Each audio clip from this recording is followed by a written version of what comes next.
All right, well, here we go. Welcome back to another Wisco Fanatics Wednesday. I just want to give a quick preface before we get started.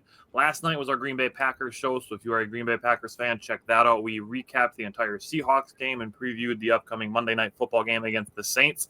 And then we just want to give a quick programming reminder. We reminded everybody at the end of that episode. We're going to remind everybody at the beginning of this episode. Next week, we're not going to do Christmas Eve and Christmas. We're going to do Thursday and Friday next week. So, Mike, we'll have to coordinate with you to see if you're free for that. But next week's plan is next Thursday and Friday. So today we have just one Badger game, 2 Bucks games, and the Devin Williams trade to get to today. So we're going to start with the Badgers after the intro. Welcome to another live episode of the Wisco Fanatics Show, where we discuss the Packers, Bucks, Brewers, Badgers football, and basketball from an optimistic perspective. Wisco Fanatics is brought to you by Cardboard Legacy, Wisconsin's most complete sports card shop. Buy, sell, grade, and consign all at their location in Oshkosh. Alrighty, so we are going to get into the Badgers game against Butler.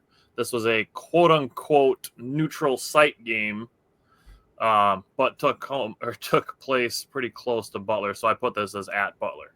But going into it, Mike, start with the guards. How did the guards do against Butler? Yeah, I mean the guards for the most part kind of just did their thing, pretty somewhat average for in comparison. Max Klesman, he was kind of held in check this game, and credit to Butler. He was held to 11 points, 1 of 7 shooting, 1 of 6 from 3. Major call out. He was 8 of 8 from the free throw line, which was great on his part to contribute wherever he could, even though it wasn't the greatest day for him offensively. So, and on top of that, with the 8 for 8 free throws, the Badgers are 25 of 27 for the game. Awesome job there. It's a part of the game that looks pretty promising for us for the whole year collectively. So like what I see there. And then we go to Kamari McGee. I think that this guy's probably my favorite player on the team. If you guys haven't been able to tell yet, he's just kind of a spark plug. And I think of myself when I play basketball as a spark plug too, whether it's coming off the bench or, just starting when I play too. I don't need to do everything by any means, but 6 points, 3 rebounds, 3 assists, 1 steal, stat stuffer for sure. He's also 55% from 3 on the year, which is very, very impressive considering where he's come from in this program 3 years in. 12 of 22 from 3. I like that he takes every look that he's taken from 3. I think you could say has been a good look too. So he's very efficient when he does take those shots. Kudos to him. Definitely was a big factor in this game. And then I'll just give my takeaways real quick. Jake, you're obviously going to be talking about it, but I thought Nolan Winter took a huge step in this game, and he's actually piling on good games like the last couple or so. He's continuing to be very consistent, I guess you could say. That's a great way to put it. And then Big Steve, we got a pulse from him as well. Great to see that finally. We can talk some positivity there. And then I thought a really good job was the Badgers only committed 3 turnovers this game. That's a season low. 19 assists to 3 turnovers. And that definitely, correlates a little bit there, all said and done. 19 assists on 26 made field goals. That's great work. Efficient. Yeah, very, very efficient, I think, this game. And then I think collectively we were able to shut down Butler's best player, Jameel Telford. This guy was coming in averaging 17 points a game, 47% shooting. Kudos to the Badgers for putting a big emphasis on stopping him. We held him to 8 points, 3 of 10 shooting, and 2 turnovers. So, overall good win. You're going on the road at Indianapolis. It wasn't necessarily the Hinkle Fieldhouse by any means, but it was still, in Butler's, hometown. Backyard. So it is an away game, at least in my view. So it was good to get a nice solid win on the road against a Big East opponent, and it's shaping us up to hopefully get a good win this upcoming Sunday, and then jump into conference play. Yep. Yeah, I agree with you, especially on Max Klesman doing other things, and I'm going to let Jake talk about the bigs before I give any big thoughts that I have, because I want to kind of tie them all together. But looking at the wings, just looking at John Tonje and John Blackwell, both of them driving to the basket is opening things up for other players. And that's definitely what I appreciated about them most in this game. John Blackwell worked really well with Nolan Winter, Stephen Crowell, and Carter Gilmore to get all of them layups off of him driving to the basket. So I really like what I'm seeing from John Blackwell in that aspect. Once he starts consistently knocking down threes, he's going to be a nationwide problem. Yep. That's really the last hill for him to conquer, because he is strong driving to the basket. He is strong defensively. Once he's knocking down threes with even 35% consistency, he's going to be a problem. Yep. So he didn't have any turnovers, which is a big deal because that's something that he kind of struggled with over the last few games during that losing streak. Same with John Tonje. He was driving to the basket, able to get himself an early and one. And then just the Badgers emphasizing the paint, Klesmit handling the ball a lot, kind of minimized the opportunities for John Tonje in this game. It won't be the norm. We've seen what the norm is from John Tonje when he's taking, 12-ish shots. Just 2 for 8 this game, 0 for 4 from the three-point line, but he did finish 7 for 7 at the free throw line. So he had 11 points, 6 rebounds, 3 assists, only 1 turnover. So those two went from combining for about 8 or 9 turnovers for the last couple games down to 1. That's a big deal. That's a big deal. Mike already hit on the free throws. I agree with you on the defensive side of the ball. The energy was much better to start. They were giving a little bit too much space to some of Butler's shooters, and they were making some threes off of that. But overall, just a much more aggressive start to the game, which I appreciated, especially on both sides of the ball. I will wait to get to the bigs. The Badgers did start on a 9-0 run. They made a 10-0 run to end the first half. I'm going to save my thoughts on that. And then at one point in the second half, the Butler was able to cut the lead down to 5. And the Badgers went on a 7-0 run and pushed it right back to 12. So I loved the response from that. And then I'm going to let Jake talk about the bigs before I say anything else. Yeah, so as we get into the bigs, I want to give a shout-out to a former big. Brian Butch was on the call. It was nice to hear that. I listened to him on the radio in the morning at work, so it was nice to go from work setting to watching him on TV and hearing the same voice. I was like, comfort zone, man. So talking about Winter, 20 points. So I always get like tongue-tied when I say Winter because my daughter's name, and then it's just kids' last name. It's just talking about Winter, 20 points, 8 rebounds, 1 assist. I hope I can say that about my daughter one day. Get down there and be big. 8 of 15 from the field, 1 of 4 from 3. So I really love his confidence, shooting the 3 ball. He's not afraid to let it fly. And I swear he's this close. He has a good looking shot. So every one he shoots, I'm like, is that going in? And it's close. He's close to an explosion, in my opinion, where he just has like a 30-point game because he's hitting all 4 of his 3-point attempts, and he's just going to explode. And people are going to be like, whoa, Wisconsin's got a big man. Oh, he reminds me of Frank Kaminsky. People are going to say that. I'm telling you right now. And then talking about Stephen Crowell. So gave him a lot of flack last week. I wasn't the only one. I feel like I have the right to do that when his head coach calls him out publicly in the presser. I feel like that's the time when it's okay.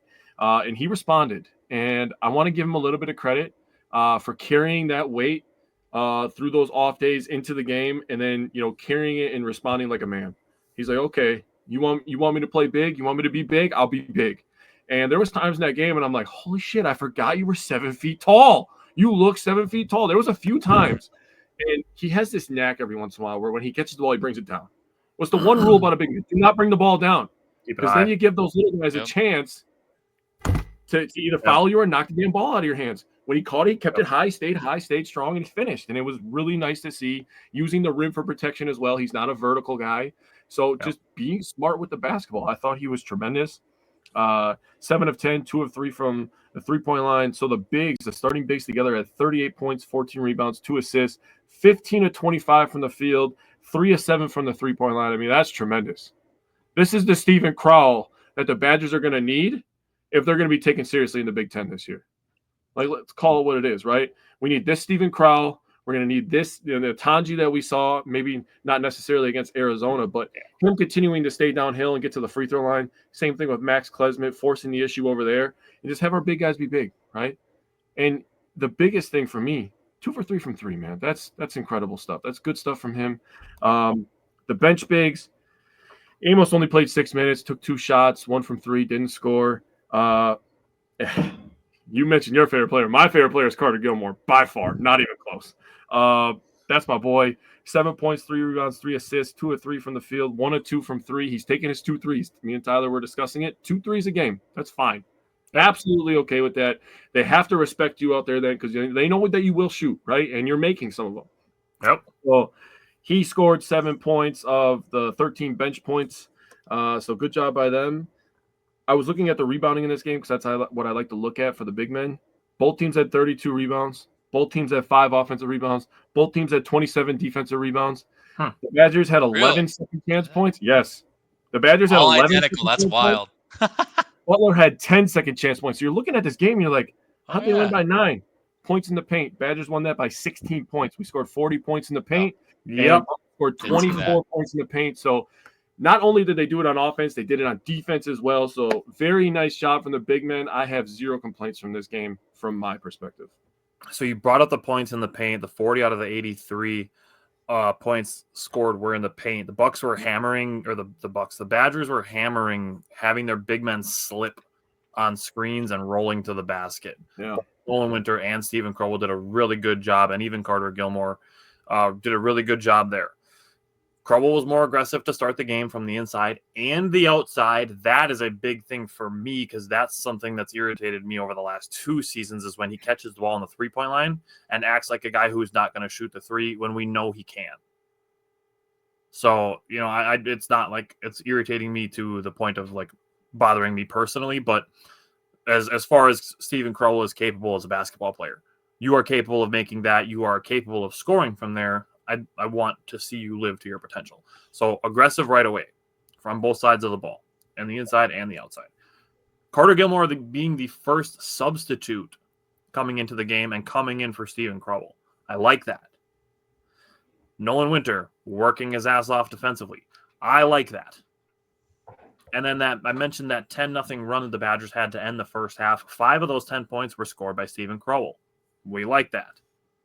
So just all of these things, combining, I just wanted to say that I really like how Greg Gard is using the bigs. I keep when I watch Nolan Winter play, and I'm not even really thinking Frank Kaminsky necessarily. I'm literally thinking when they do that pick and pop, he literally lines up. He catches the ball at the exact same spots where guys like Jared Bergeron and Mike Bruzewitz were shooting them threes too. I think about that like more and more. I don't know what you got if you kind of correlate a little bit, but it's like kind of like that same exact spot kind of where he's getting his best looks, I would say, somewhat shading the top of the key, so similar to the left or right hand side. But it's like, damn, dude, I'm like I feel like I'm watching Bergeron and Bruzewitz because that's exactly where they would take their 3-point shots as well. So yeah, actually that's fair because Frank was really good from the top of the key, like straight on. That's where he really liked his 3-point shots. Yeah. There was one other thing I was going to say and I forgot now. Sorry. Yeah. No, it's not your fault. It's Mike's. Hey, that's minister to you. No, just I like the way that Greg Gard is using the bigs. Because on Nolan Winter, when you mentioned him catching on that kind of like the elbow extended, he hit a 3 there, and then later on in the game, he drove from there, jumped from the left block, brought the ball down, and did a layup on the right side at 6'11". That was awesome. That's the stuff that reminds me of Frank because he was actually good off the dribble in college. Yeah. That's what made him player of the moves year. And all that too to go with it. Oh, yeah. We roll some of that film. Oh my goodness. They've probably been going through that with him since summertime. Yeah, all of those guys. Yeah. All right. So the Badgers only have 1 game between now and next week, Thursday, when we are back. So we're going to have just 1 game with Mike next week again. They played Detroit Mercy on Sunday. Thankfully, the leading college scorer isn't there anymore, so we don't have to deal with that guy. But we will have that game next week. So anything else you guys want to say on the Badgers before we switch to the Bucks? Not really. Keep on keeping on. Don't want to change it too dramatically, but the transfer portal is pretty wild on the football side of things. Yeah. Interested to see how that transpires as the days go on, especially I think the portal entries end on the 28th, if I'm not mistaken. I think the Sounds 9th right. through the 28th. Something. No, it's going to be a very entertaining rest of the December. The Badgers, yes, they've been doing a good job picking up players. We still have a few positions to attack yet. I'm looking forward to seeing what they do. Yeah. Well, we're going to let the dust settle on that before we start giving thoughts on it. Yeah. All right. Well, Mike, All right. we will see you again next week, and have a good one. We'll see you next week. Later, brother. fellas. All righty. We are going to switch now to the Milwaukee Bucks, and we're going to switch it this way. So here we go. Switching to the Bucks. Now we had 2 games. Now these both counted for the NBA Cup. Starting with the Hawks game on Saturday, and then they played the Thunder last night. So let's start with the Hawks game from Saturday. What did you take away from the semifinal game? Oh man, Dame and Giannis, that duo is just it. If it wasn't number one on your list, it's creeping up there, man. And people, the more they play together, you can really see. And then where you can really see it is when they come off the floor together during timeouts or during dead balls, and they're just consistently like talking to each other. And it wasn't like last year where when they were talking to each other, you knew they were trying to figure shit out. Right. They're really just like talking to each other, being like, "Hey, this is what I saw. Make sure you get to that spot this time." Yeah. And then they don't even like they're starting to kind of develop a look, that kind of relationship. It's like, going from. I agree with you on the figuring it out thing. It's like it's going more from this is what I like, or this is how I'm seeing things, and this is how this is, to this is how we can do this. Yes. It's not trying to force the chemistry. It's just keep continuing to build on it is kind of where I'm kind of going with it. It's less like learning each other and now like learning together. Yeah. And it just looks so much more effortless this year with those two. And it's made a huge difference. I mean, Giannis 32, 14, and 9, 10 of 15 from the field. Dame didn't have the most efficient shooting game, but he had 25 points, 6 rebounds, 7 assists. Just a great game from him. Again, forcing the issue going downhill. He just puts so much pressure on the defense, and I don't think people respect it enough how much pressure he actually puts on the defense with the dribble drive, not just his three-point shooting. But I did want to call this out, and I know you're going to agree with it, so I don't even have to ask your opinion on it. The biggest difference between Jrue Holiday and Damian Lillard is Giannis doesn't have to shoot threes now. Before, with Jrue Holiday, now he's not a bad three-point shooter, but he's definitely not Damian Lillard. No. Like they're not even in the same stratosphere. Just like I wouldn't say Dame is in the same stratosphere as Jrue on defense, but he's still respectable. And he gets a lot of tips, actually. He forces a lot of havoc, deflections in the ball. Yeah. But Damian Lillard forcing the defense out farther has given Giannis so much more space. And then even when they double down, the defense still has to shade to the side of Dame, which is giving the other guys wide open threes. Hello, Taurean Prince. So, talking about that, got to give credit to everybody in the front office for making that move and making that call. Because 10 out of 10 times, I don't care how last year went, you're making that trade. Yep. Especially with a guy like Giannis. Yep. Talking about rebounding, the Bucks had 47 rebounds, 6 offensive rebounds, 41 defensive rebounds. So they won in total rebounds. They were one off on the offensive rebounds, but they didn't allow Atlanta, who is an okay offensive rebounding team, to kill them there. And they cleaned up the boards on the defensive side. So good job by the Bucks. Good job boxing out. Wanted to talk about efficiency scoring. Excuse me, real quick. In terms of drive, we had 17 points from there, 33 from catch and shoot. We didn't have the best shooting percentages there, but you still have to try to shoot those. Jrue is in a perfect position, being the 4th option on his team. Exactly. Sometimes he's the 6th option. Yeah. I mean, Derek White is a higher option. Sometimes Peyton Pritchard is a higher option. But this year, and that's the thing. Like Scary brought this up. The Bucks didn't trade Jrue Holiday to the Celtics. No. People have to stop acting like the Bucks gave Jrue Holiday to the Celtics. They didn't. They traded him to the Trailblazers knowing that they were going to flip him. Yep. So put that out of your mind. Again, and like Scary just said, being the 4th option, 5th option, 6th option sometimes, he can focus on defense and just take 5 shots a game. Yeah. The thing that got Jrue traded, unfortunately, was being bad in 2 consecutive playoff series when the Bucks were without Chris Middleton, having to be the second option and not being the guy. And then on top of that, getting absolutely cooked by Jimmy Butler. Yeah, that was kind of the nail in the coffin. Let's call it what it is, right? That was Horst sitting there like he can't be a reliable scorer when we need him to be a reliable scorer. And now the thing that we have him on the team for, he's not even doing that. That was where he was like, okay, Trailblazers want to move on from Dame. I know this. Everybody in the NBA world knew this for at least a year and a half to almost 2 years. And it was like, you got to pull the trigger. You have a guy like Giannis who's a generational talent. And you have to try to extend that championship window as long as you can. You go get a guy like Damian Lillard who's hungry, who's as talented as anybody else in this league. Top 5 3-point shooter of all time. Yep. No matter what way you cut it, percentages, Literally makes it, he's a top 5 3-point shooter in NBA history. You got to pair that with a guy like Giannis, who is a top 5 finisher in NBA history. That's just a match made in heaven. So in terms of pull-ups, the Bucks had, getting back to the efficiency, 23 points on pull-ups. That's always Damian Lillard's MO, dude.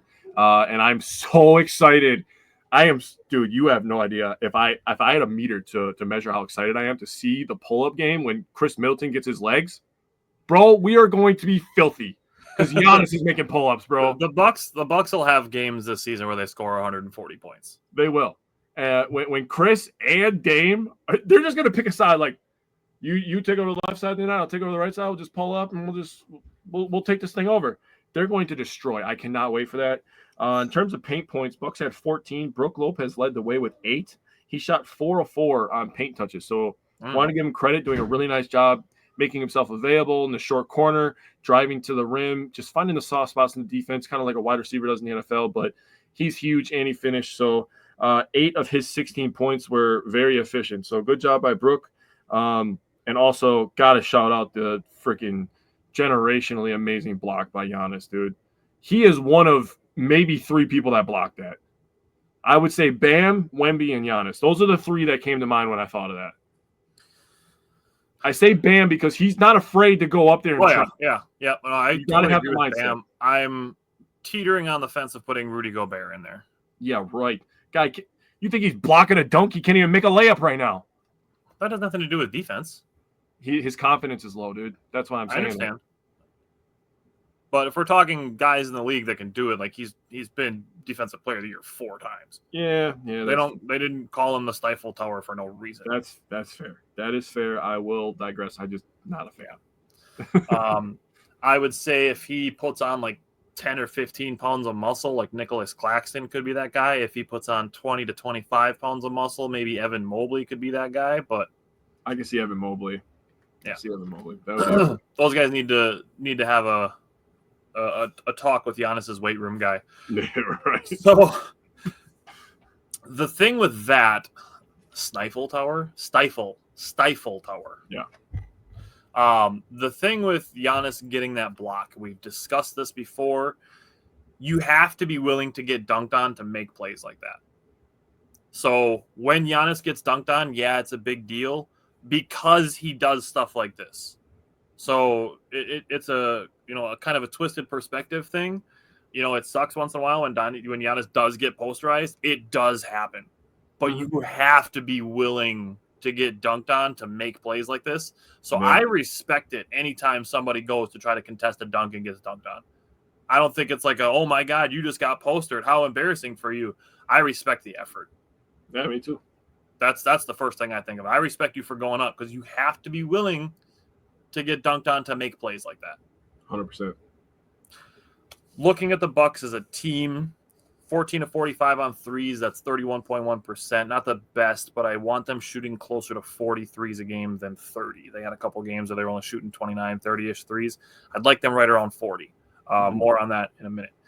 Taurean Prince was 2 for 7 in this game. He's been sick, and he leads the NBA in three-point percentage, so he's entitled to a bad game here and there. Great. Just looking at the bench was 4 of 18, which is kind of rough, which means that the starters were 10 of 27, which is a little bit better. Other than that, turnovers, Bucks had 12, allowed 14 points off turnovers. The Bucks did match that, so just kind of it's a wash on turnovers and points off turnovers. Yep. Damian Lillard, not having his most efficient game, but we got Dame time, not just on offense, but on defense as well. I knew you were going to bring it up. It's a clutch floater and gets a steal on the last possession of the game, knocking the ball out of Clint Capella's hands. So Damian Lillard he's not this traffic cone on defense that people want to make him out to be. That's what I'm saying. You want to know what the Hawks shot against Damian Lillard? Probably not great. 2 for 6. That's not great. That is 33%. That is 33% from the field against Damian Lillard matchups. I like that. Looking at Giannis, he helped close the game as well. The fact that he hit like a Kobe Bryant-esque fadeaway, that was shit. I don't ever want to hear somebody say that Giannis doesn't have a bag ever again. Ever again. Ever again. It's should have been dead for a couple years now, but between his court vision and the way that he's hitting jumpers this season, I don't give a shit that he can't shoot threes, and I don't give a shit that he's like 5 to 8% lower on free throws than I'd like him to be. I don't care, because he is scoring 30-plus points a game every game, and your team cannot stop him. Oh, just wait till Spoiler alert. Yeah. Not only that, but he did score or assist on the first 7 points of the game as well. So started the game, helped end the game. The Bucks jumped out 7-0 to start this game, and they shot 5 of 13 when guarded by Giannis. Other matchups, the Hawks were 2 for 10 against Bobby Portis and 2 for 6 against AJ Green. So good job there defensively. Ajax did okay on Trae Young. But he did get baited into 3 fouls that allowed Trae Young to shoot 9 free throws. So just kind of a learning opportunity, maybe even only specifically against Trae Young, because I feel like he is such a foul baiter. I can't stand watching Trae Young. If there's a day where like I'm bored and I'm just looking for a basketball game to watch, I will not put on a Hawks game because Trae Young is unwatchable. I am not going to argue with you, but kind of foreshadowing a little bit, Ajax going against 2 of the biggest free throw merchants in the game, back-to-back games, is crazy, bro. With completely different skill sets, by the way. Yep. Yeah. I'll give Trae Young a sliver of credit for being savvy on being able to bait the younger player into those fouls, but it's boring to watch. And it's just annoying. Yeah. Lastly, Brook Lopez came alive in the second half specifically. He was 4 for 5 from the field, 2 for 3 on threes. 10 of his 16 points came in the second half, and he was plus 21 for the game, led the team. I was kind of hard on him in the first half when Jake and I were talking, but a little bit into the third quarter, he hit a 3, got a block that then led to a Taurean Prince 3 that put the Bucks up by 8 points. This was a pretty close game for most of the game, but it was good to see Brook Lopez kind of help the Bucks be able to finish this game off. Yeah. All right. Anything else you want to say from Bucks Hawks? We didn't have to play them on the second half of back-to-back. Look how much of a difference it made. Oh yeah. What a fucking shocker that is. I was holding that in the whole time, bro. That's why it annoyed me that they were obviously bringing it up, and it's obviously something that announcers are going to bring up. The fact that they just played 4 days ago. The Hawks beat them by double digits. It's like, yep, there you go. Don't add any context in there, huh? Just want to leave that hanging out there? Nope, we're just going to say that. Not going to bring anything up about it. No. All right, let's go to last night. The Bucks win the NBA Cup against one of the best teams in the NBA. Bar none. They are one of the best young teams. They are one of the best teams, period. They had the best record last season. They had the coach of the year last season. They have an MVP candidate. I don't think he's going to win it anytime soon. Nope. But they have a candidate. Yeah. And arguably one of the best free agent signings of the offseason. Yep. So that's the Thunder. What stood out to you from last night's game, the NBA Cup? And they made a crazy good trade in the offseason, too. So Valid. They're making all the moves, and they still have a freaking $500,000 freaking draft picks, dude. This team's going to be loaded for the next 15 years. Yeah. So what stuck out to me? So the first quarter was very close, high scoring. The first half ended 51-50, and then Doc Rivers took his crew into the locker room, and they were ready to belts to ass. They scored 31 points in the second half, bro. That's amazing. That's a quarter. That's a quarter. They scored 28 in the first. They almost scored 31 if it wasn't for a buzzer beater 3 that was called off because it was on his fingertip. Yeah. That's 2 quarters worth of game time. To score 1 quarter 24 minutes, 31 points. Yeah. I don't want to step on your toes with the defense stuff, but there's just so much to take away from this play. Held the Thunder to the lowest field goal percentage of the year, 33%. Held them to their worst 3-point field goal percentage of the year, 15%. I'm going to leave the SGA stuff for you because Andre Jackson Jr., as he came in as a good defender, and we saw that last year, we were like, "Ooh, okay, this guy plays." First of all, he plays a high energy. It's the main thing. He wants to be on the floor, and you could tell that by how he competes on defense. So plays with energy. He competes on defense. He's now, as he gets more playing time, as he's around guys like Giannis, as he's around guys like Doc, as he's around guys like Chris Middleton, believe it or not, people need to start putting a little bit more respect on his basketball IQ. We're going to keep saying that every single week. People do. His basketball IQ on defense is getting much better. Yeah, he is going to be he's going to be known as one of the best defenders in the NBA over the next couple of years, in my opinion, just by the way that he can stay strong. He can guard multiple types of people. I mean, going from Trae Young to SGA is a big, strong guy. Yeah, I should call him 6'6". Really. He can get to a spot. He's a very good mid-range shooter. He can finish. He's not really known for three-point shooting. He just shoots a bunch of them, so he makes some of them. Yeah, he makes some of them. That's an accurate statement. He's not a good shooter, dude. He's not. He's really not.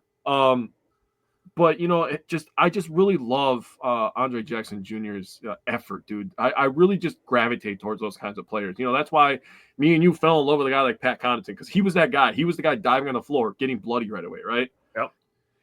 So looking at Giannis, dude, 26 points, 19 rebounds, 10 assists, 2 steals, 3 blocks, another couple monster blocks last night where you're just like, only you, dude. Only you, honestly.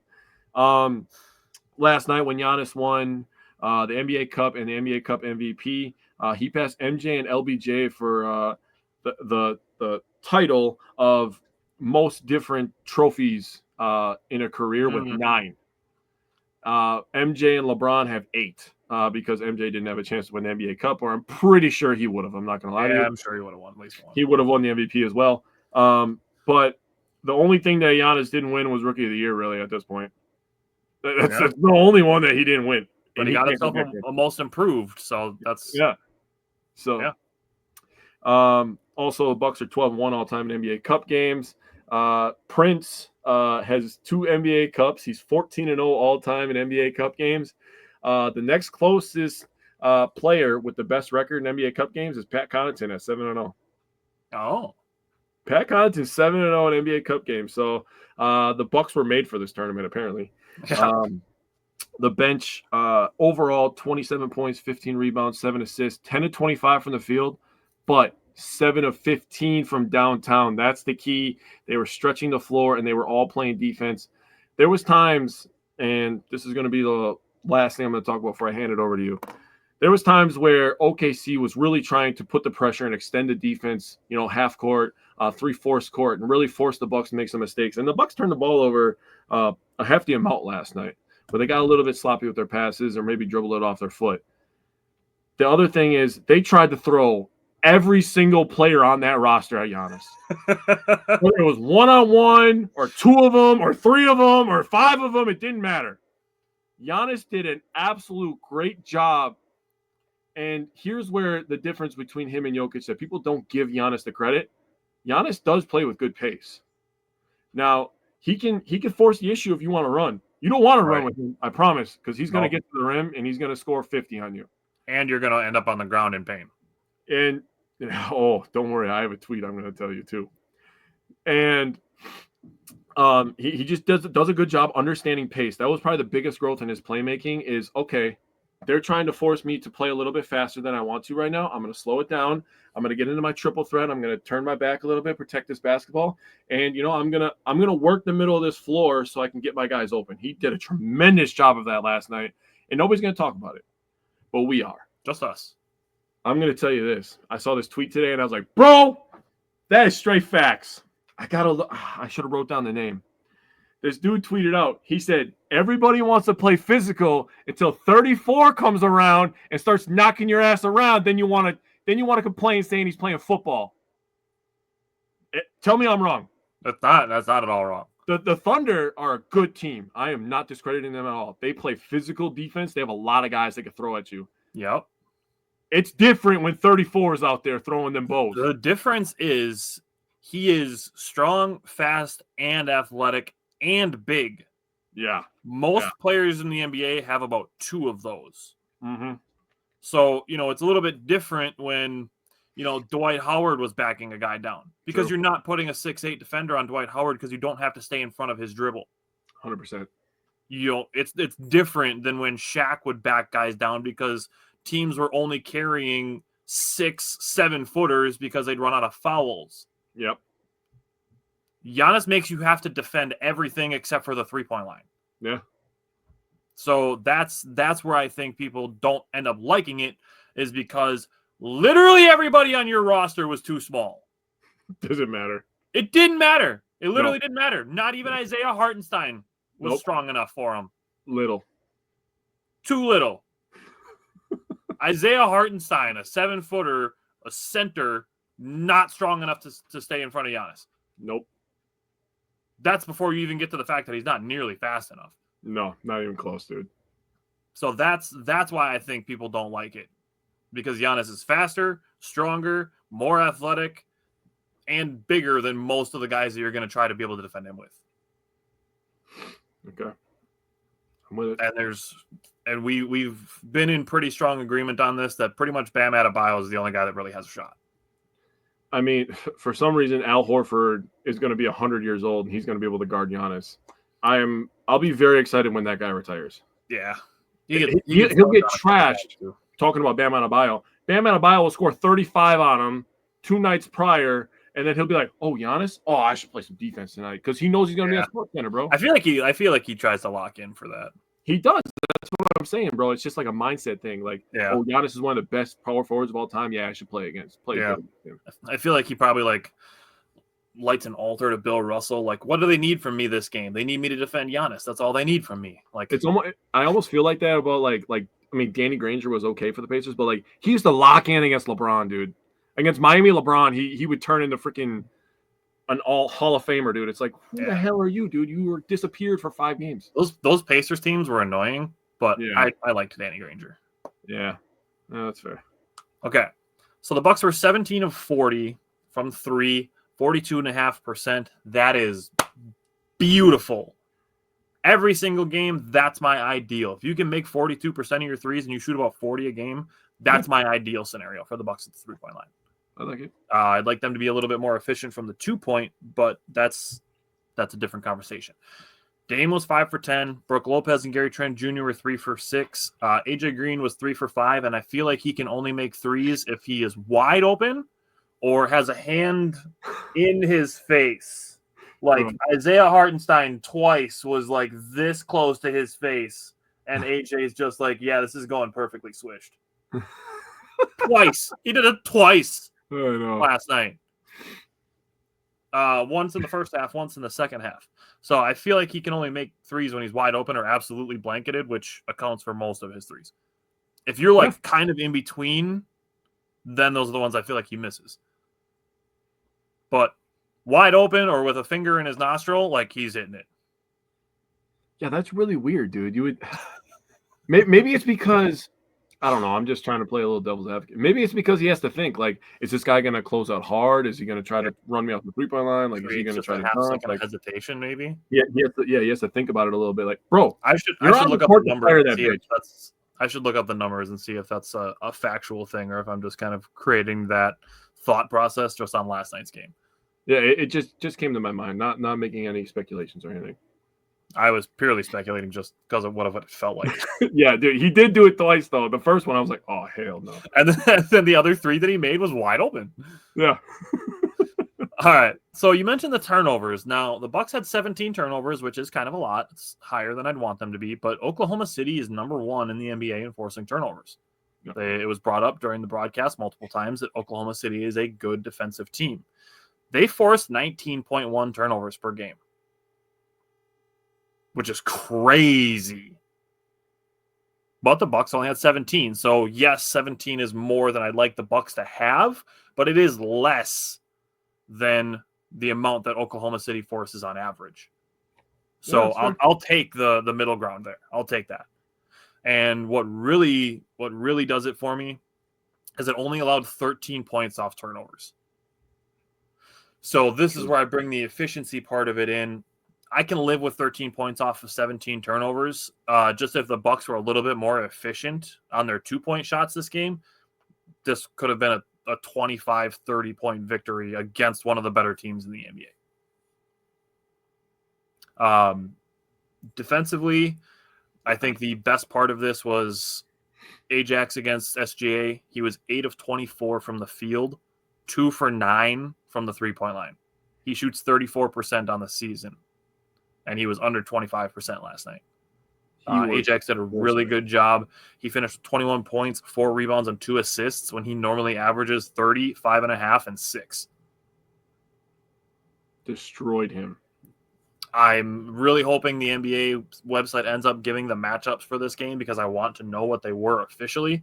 But Ajax spent most of his night guarding SGA. Yeah. And they tried to target some switches, and Damian Lillard needs to be given some credit.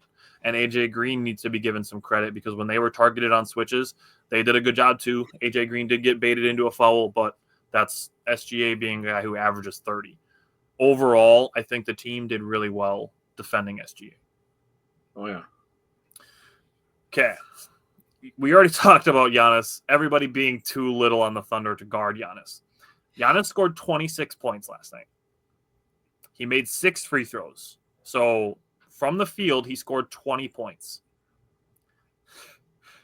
18 of those 20 were in the paint. Yep. Giannis scored 18 of his 20 points in the paint. Your entire team was too little. Yeah. They were literally trying every defender on that team, and they were just blitzing them with people coming backside, coming front side. I mean, they were having 2 people come from backside and front side. He was just like, it doesn't matter. Too little. And the thing that I love about it is between the Hawks game and this game, Giannis is making really good big-to-big passes. Yes, and Brooke Lopez has been a beneficiary of it. Really nice call. So I've really enjoyed what I've seen there. And then he just also adds 19 rebounds to go with his 10 assists, 2 steals, and 3 blocks. Guy's a fucking machine, dude. Holy crap. Unbelievable. Last thing. Now that this game's over, can people shut up on the Bucks haven't beat anybody good? As if being 12-3 in your last 15 games against teams that even you think they should beat is somehow not good enough. Yeah. Dude, if you're talking about winning 80% of your games, even if it's like the Pistons and, you know, the Nets a bunch of times and the Bulls, I don't care if you're winning 80% of those games. I don't care. Yeah. So now that the Bucks have beat the Thunder, and I don't give a shit if it's the NBA Cup and you don't care about it, because the players care about it. Yep. So I don't care if you on Twitter that say that nobody gives a shit. The Bucks give a shit. They cared for each other. They cared about it for the guys at the end of the bench. Let me give a news flash. Just because you say you don't care about the NBA Cup, guess what? They don't give a fuck what you think. I'm sorry, I'm going to swear. They don't give a fuck about your criticism on Twitter about how the shots they take or the losses they have either. Yep.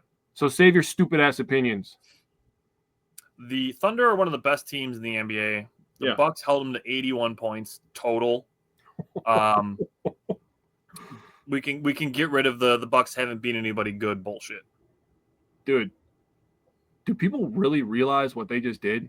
The amount of threes that teams shoot right now, all the different people that the Thunder can throw at you going downhill. They forced 19 turnovers, and they only got to 80 points because they hit a three with 17 seconds left in the game. True. They were in the fucking 70s. True. The 70s, bro. In the fourth quarter. We whooped their ass, dude. Yeah. Can I say the one point that I said a million times to you yesterday? Yep. We are a week away from Christmas. I'm sorry. I got to say it again, dude, because I'm just laughing so hard to myself. The NBA wanted to force the 76ers down everybody's throat. We are a week away from Christmas. Do you think they're kicking themselves not having Dame and Giannis, how good they've looked recently on Christmas Day? Wouldn't you rather have Dame and Giannis to show off, when your ratings are dropping and you're not going to put one of the top two best players in the league on the most popular day that you're going to have? Yep. Although the NFL is about to take some views. It's going to be Yeah. some really shitty football on Christmas, in my opinion, because guys are not going to be prepared. They're not going to be healed. It's going to be really sloppy. Yeah. The Chiefs might be without freaking Mahomes, so it's going to be really bad, in my opinion. But I think he's going to play. I think he'll play that game. I think he's going to miss the game on Saturday. But, how do you not have Giannis, bro? How do you not put Giannis up there? And then they have Wemby going to New York like that's going to make a big difference. Yeah. You brought up the 76ers. What I think is funny is how many blanket generic comments people will make when the Bucks lose, even when they win sometimes, saying fire Doc. Yeah. Nobody is talking about firing Nick Nurse. And there was a large portion of Milwaukee Bucks fans that wanted Nick Nurse. And I'm just going to toot my own horn for a second. Do it. Ever since Mike Budenholzer was let go, I have strictly stated to keep Nick Nurse the hell away from my team. I can back that up. I have the text messages to prove it. I have the Facebook messages to prove it. You were one of the first people, one of the only people I heard saying that. So kudos to you, because he is not handling that situation well. His day's got to be getting pretty numbered. I don't know if he's going to get another job, dude. I mean, he had one magical run with Kawhi in the playoffs, and then they were kind of bad in Toronto. Now they've been bad in Philly ever since. It's kind of a mess. You can't even get your superstars to, lock in. I mean, how long is Maxey going to want to deal with that shit? I know he already got paid. He doesn't have to stay there anymore. It's the league that we're in, dude. Maxey could get traded real soon. He could demand himself out, and I would love that for him as long as he doesn't go to like Chicago or something. Yeah, agreed. But I agree with you. I think Nick Nurse, if he's fired soon, he's gonna end up only getting as high as the first chair. Yep, I agree. That'll probably be his last head coaching job, and he'll get like a defensive assistant position. Defensive position. All right. Anything else you want to say on the Bucks? They have 3 games between now and next week. So we will have Friday at Cleveland, Saturday against Washington, their 6th back-to-back of the season because the NBA scheduling is the worst in professional sports. Yeah. And then they play Monday at Chicago. So 3 games between now and next Thursday. Sorry. Yep. That we have. Anything else you want to say on the Bucks? Still a joke to me that we're still only 11th best odds to win the Larry O'Brien Trophy, but hey, I'm just going to let that marinate with all the people that didn't want to schedule us on Christmas. Yeah, I just work here. So we're going to switch. Got a little guest appearance there. Yeah, she wanted to join the show, apparently. She has some opinions on Devin Williams. She does have opinions on Devin Williams. All right, well, we're going to talk about Devin Williams. Yeah. Now, before we even get into what the Bucks got the Brewers got in exchange for Devin Williams. Yeah. I want to have a conversation and have a lesson on perspective before we get into, what the return was. And what brought this about was some posts that I saw naturally on Facebook, because that's where boomers live to complain. Mm-hmm. Complaining that the Brewers traded one of the best closers in the game. They got an expiring contract for a starter, an unproven utility man, and some cash. And sure, when you look at it that way, it sounds like it sucks. Yeah. Now, allow me to just offer a lesson on perspective and just how you can look at this a different way with more context and just a different perspective. That the Brewers traded a relief pitcher, one of the best closers in baseball, yes, from a position of depth. Trevor McGill was fantastic through the first half of 2024, while Devin Williams was sidelined with an injury, not his first injury. Looking at it, the playoffs is a big part of this. Just Devin Williams and Trevor McGill. Devin Williams' playoff ERA is 23.14. He's pitched 2 1/3 innings, given up 4 walks, 2 strikeouts, and a 3.429 whip. Trevor McGill in the playoffs has a 0.00 ERA in 3 1/3 innings, 0 walks, 7 strikeouts, and a 0.000 whip. Trevor McGill showed up when it mattered, not only to fill in for Devin Williams when he was hurt in the regular season, but was dominant, actually perfect even, in the playoffs. Mm-hmm. Devin Williams pitched 21 2/3 innings in 2024 in the regular season. The expiring contract starting pitcher that they are getting in return pitched 174 1/3 innings in the starting rotation, where the Milwaukee Brewers have a vacancy that was previously occupied by Colin Ray, who pitched 167 2/3 innings last season. So you have a position of depth on a guy who has not performed well for you in the playoffs, and a guy right behind him who has been fantastic in the playoffs. And you're going to acquire a guy who you can plug into your rotation in a spot that you have missing innings. And you get $4.5 million in cash. And you get another super young, fast infielder. Yeah. Not to mention versatile infielder. Yep. Also, coming to a late inning situation near you is Jacob Mizorowski and Craig Yoho. So not only do the Brewers have a closer replacement, they have guys waiting in the wings they're both going to make their debuts in 2025. I believe that too. This is a really, really simple flip in perspective that can make it seem pretty smart for the Brewers to have made this deal. Nicely done. Yeah, that needs to be clipped. That was well put together. Well thought out. Good job. I like it. So let's talk about Caleb Durbin and Nestor Cortes. You want me to go? Yep. Go, because Okay. I got to switch to my other notebook because that's where I have my original notes. So Okay.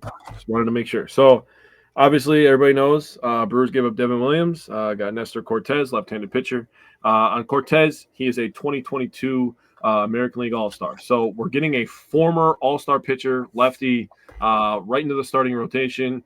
So that's going to make 2 former All-Stars that the Brewers are going to add to their starting rotation when they won the division last year in a rebuild year. Just want to make sure everybody understands what's going on. He played 5 of 7 seasons with the Yankees. He also pitched for the Orioles and Mariners. He's appeared in 135 MLB games, 86 of those being starts. He has compiled a record of 33-21 for a 3.80 ERA. In 2024, he pitched in 31 games, 9-10 record, 3.77 ERA. So that's a good year. 3.77 is a good ERA, especially Yankee Stadium with that tiny little short porch out there in right field. And 174.1 innings, as Tyler stated before, 162 strikeouts and a 1.15 whip. And you're handing a former American League All-Star over to a guy named Chris Hook. That makes me feel real good. Just as, when you watch the Packers, so when the Packers went from from Brett Favre to Aaron Rodgers and then to Jordan Love, they had a guy sitting on the bench that was a quarterback's coach that was like, yeah, as long as that old guy is there, I feel pretty good about it. He knows what he's doing over there. He's going to fix all the mistakes. He's a savant. Yeah. And I want to start interjecting another name into this, and the Brewers actually added another title to him. They gave him another like game strategy coach title, is Jim Henderson.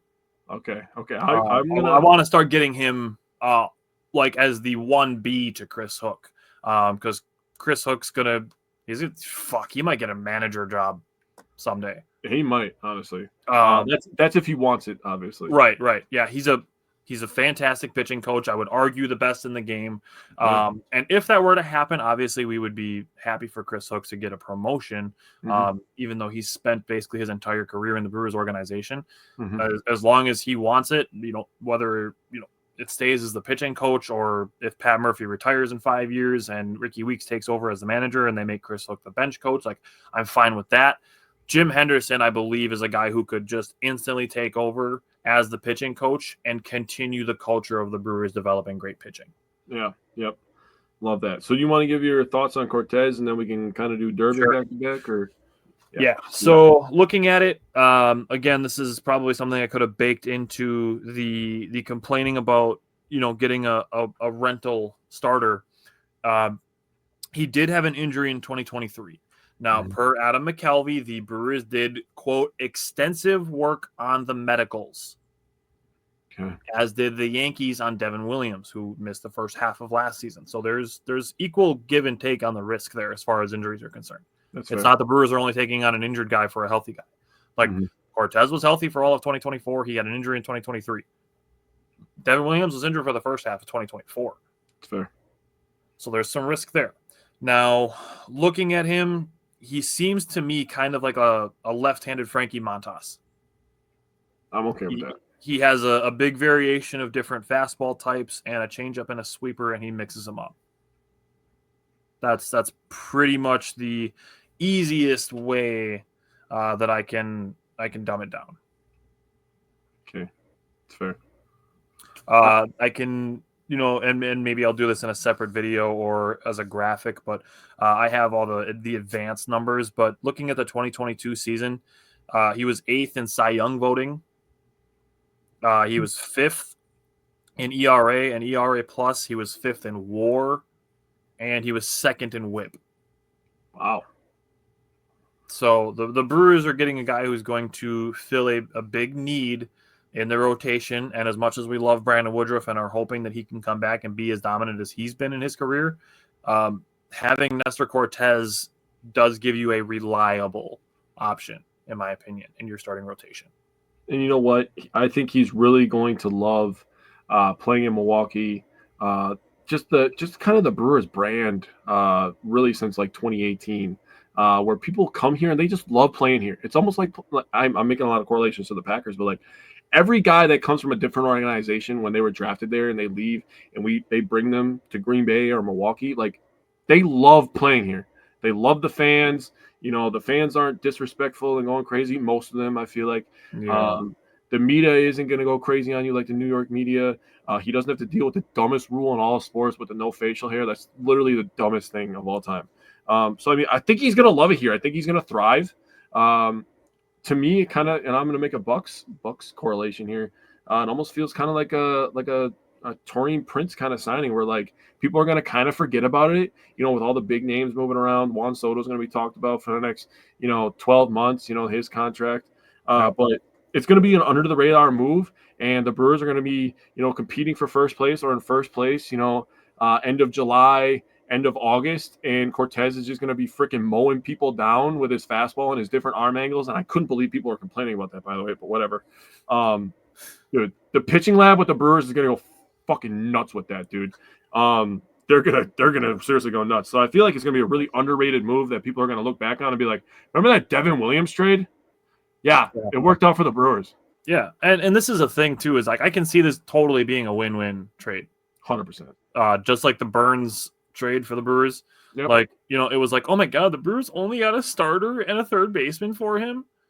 And then Joey Ortiz, his name popped up, not ever as like a contender for it, but he popped up in Rookie of the Year conversations. Yeah. Like that's how well he played. We're going to have some thoughts as we shift into Caleb Durbin here, but I really think there's an opportunity for this to be a win-win trade. Obviously, the Yankees needed a closer. The Mhm. Brewers had a position of depth. It's not going to shock me if Devin Williams pitches well for the Yankees. No. It would surprise me a little bit if he pitched well in the playoffs because that hasn't been his forte. I mean, Mhm. he punched a wall to miss one playoff run, and then he's had 2 really bad playoff runs. Yeah. Which is really unfortunate, and it's not the way that I would have wanted his tenure to end in Milwaukee.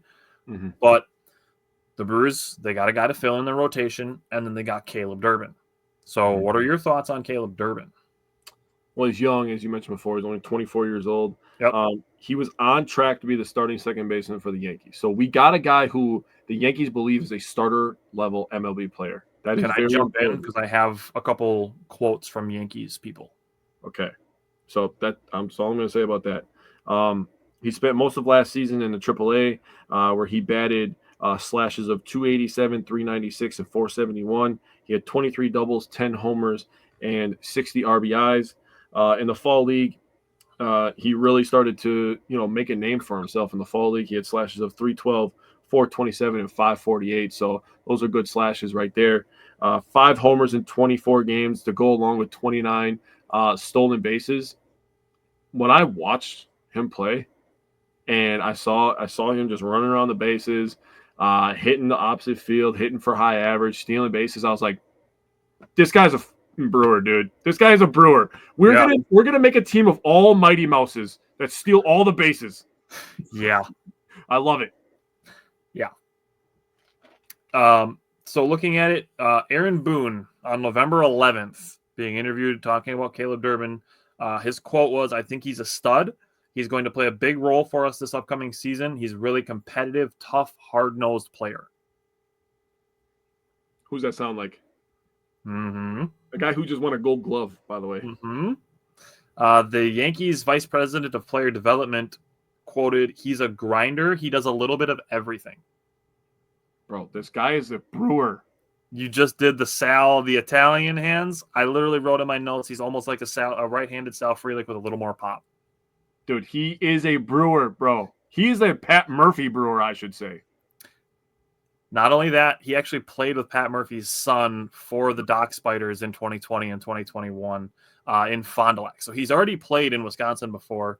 Robert Murray said the Brewers' comp on Caleb Durbin is Dustin Pedroia. What? That's their comparison. The Brewers' team comparison, as reported by an MLB insider, is Dustin Pedroia. Yeah, sign me up, dude. I love me some Dustin Pedroia. He's played second base, shortstop, third base, and center field. I don't think he's going to be playing any center field for the Brewers. Where do you think he's going to play? Okay, so this is give me the Brewers infield from second base to third base. So to me, because he was going to be slotted in for second base, I was just like, okay, maybe the Brewers see that with Willy Adames moving on, maybe they're just like, okay, we just slide him in at second base. We have a platinum glove player. We could just move Terang over to shortstop. He clearly has the range and the arm to play shortstop, and then you just keep Joey Ortiz over at third, and I don't think anybody's going to complain about that, to be honest with you. So I have a little bit more of a if it ain't broke, don't fix it type outlook on this. Yeah. Where Bryce Terang just won you a platinum glove at second base. Set it and forget it. Okay. Let him play 160 games at second base. Yeah, I'm fine with that. And you spend all of spring training alternating Durbin and Ortiz at shortstop and third base.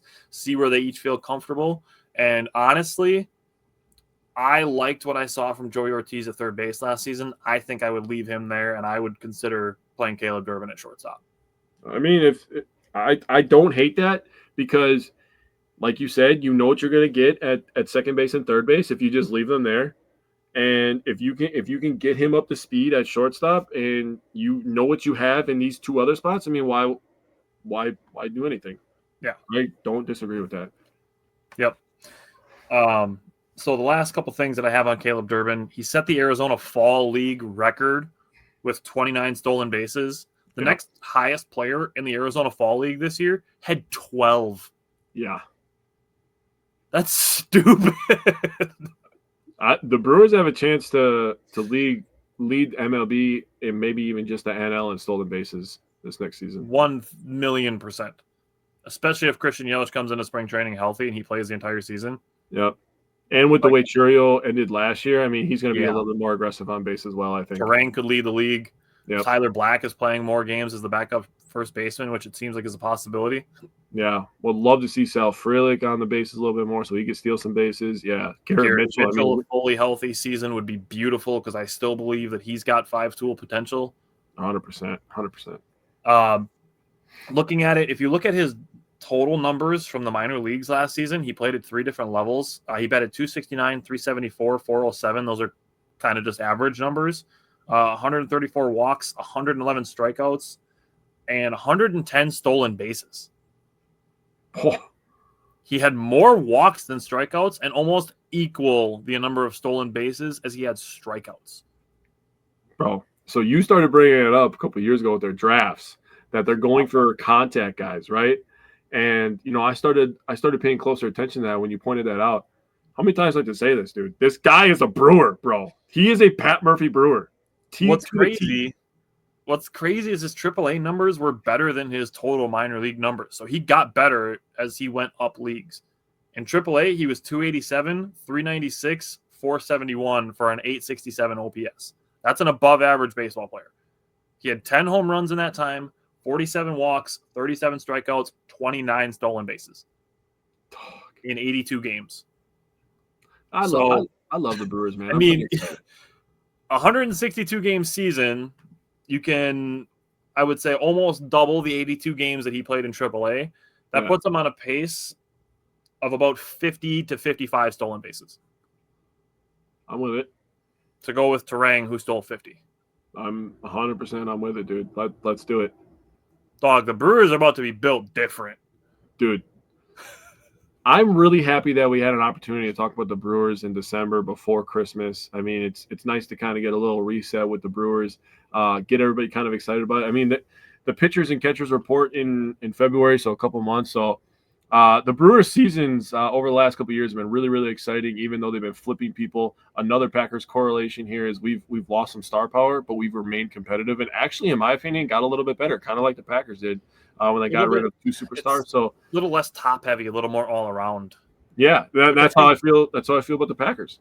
And I think that gives you a better chance in the postseason as well, because you don't have to rely on just one guy to have a good postseason to advance, because you have other guys that can pick them up. Yeah, I'll say with the way that Churiel was looking, I mean, obviously super clutch in the playoffs, super clutch towards the end of the year. If we can get a healthy, I mean, if we can get the consistency that Contreras has been showing, and we can get a healthy Yelich going into the playoffs with what Churiel is looking like. He's not going like this, by the way. He's going like this. Yeah. So I just want to point that out right away. Make that clear. If we can get a healthy Yelly going into the playoffs, I think that's where, you know, when the pitching is going to be the pitching, that's where the Brewers can make some noise in the National League. Yeah. They just need that one extra bat. And Yelly last year, that sucks. It was kind of like the year before with Woody, where it was just like horrible timing, you know, with his injury. And we'll see what's happening. But Brewers, for all the complaining that people do, they do a really nice job. Matt Arnold does a fantastic job, you know, fielding a competitive team every year. So, and he won Executive of the Year for it. Yeah, and he should have. Deservingly so. Yeah. All right, so we wanted to have that conversation about Devin Williams again. Next week, we're going to have one more Badger game for basketball and 3 more Bucks games. So it's going to be all basketball again next week, but it's going to be next week Thursday. So we will see you guys then. And go Bucks, go Badgers, and just take some time to consider the other perspective if the way that you see it currently isn't, you know, the greatest. Yeah. Just take a second to step back and be like, hey, is there a different way I can look at this that will be better for me, that I can understand this better, that it will look better for my future? Because you can do this with more things than just a baseball trade. I promise. Agreed. All right. I will see you guys next week. Thanks for tuning in.